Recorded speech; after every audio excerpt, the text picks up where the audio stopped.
hydrogen business is expected to grow alongside with the energy transition. Also to take note that it provides massive opportunities for entrepreneurships and innovations.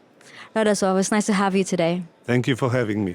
Well, with what I've said before, what's your opinion with opportunities in the energy transition in Europe and also Poland? Well, energy transition is all about decarbonizing our industry, Yep. which in principle means we need to electrify as much as possible. So I believe that the biggest opportunity for us is to build as much renewable assets as possible. For instance, in Poland, at this moment, we have 20% of renewables in the energy mix, and 70% it's still coal. So there is a massive opportunity to reduce the amount of coal in the mix. Especially that looking forward, it is expected that 50% of electricity will be provided by renewable assets in Poland in 2040, let's say. There is still space for gas-fired plants for stabilizing grid, and a lot of people work on nuclear projects. So there is also an opportunity if you are a nuclear engineer, if you design parts of the nuclear plants, go to Poland, there will be work for you. We know how long it takes to develop nuclear plants, so there will be a long time for you to explore. Coming back to renewables, there was some limitation on the development in Poland on the renewable assets, and I have a feeling that these limitations will be lifted very soon from Polish legislation. Well, interesting with many renewable project development, deployment also, that it grew the chance for many businesses also. Absolutely. Yes, and I've noticed that you are deeply involved in hydrogen business. So how do you think that hydrogen plays a role in energy transition? So as I said, decarbonization will be mainly about electrification. Yeah. But some areas are difficult to electrify. For instance, steel production. You need a very high temperature heat source to produce steel. And you also need a reducing agent. Until now it was carbon, which was capturing oxygen atoms. And now I believe that hydrogen could be a very good mean to do this.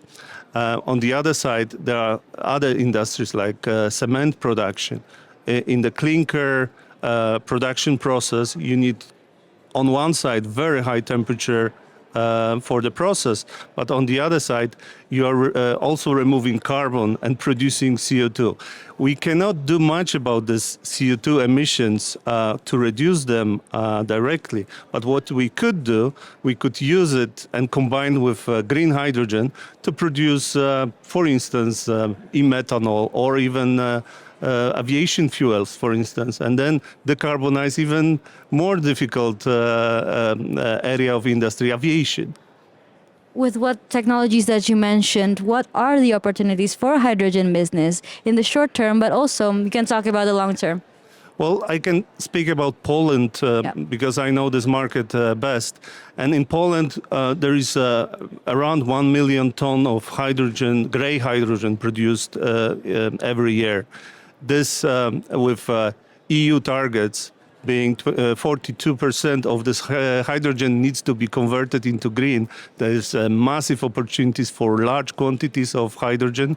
Someone needs to produce it. So investments in green hydrogen production plants will be very important in the coming years. In the short term, I see a lot of municipalities tendering for hydrogen buses. They need to be fueled with green hydrogen. So smaller units, around several megawatt units, that would be also a very good idea to invest now, basically now. And of course, energy business will also use hydrogen in the longer term when we decarbonize completely this natural gas assets and introduce hydrogen, but that will happen much later in time. Well, I think with hydrogen, it's like plenty of water in the sea. There's so many to explore and so many to innovate. Is there anything would you like to highlight, Radosław? Well, obviously, I'm very much into hydrogen, so go hydrogen. Thank you very much. Thank you for your knowledge and Thank also you. insights. Also, thank you for everyone who's watching. For more information, join the Enlit community.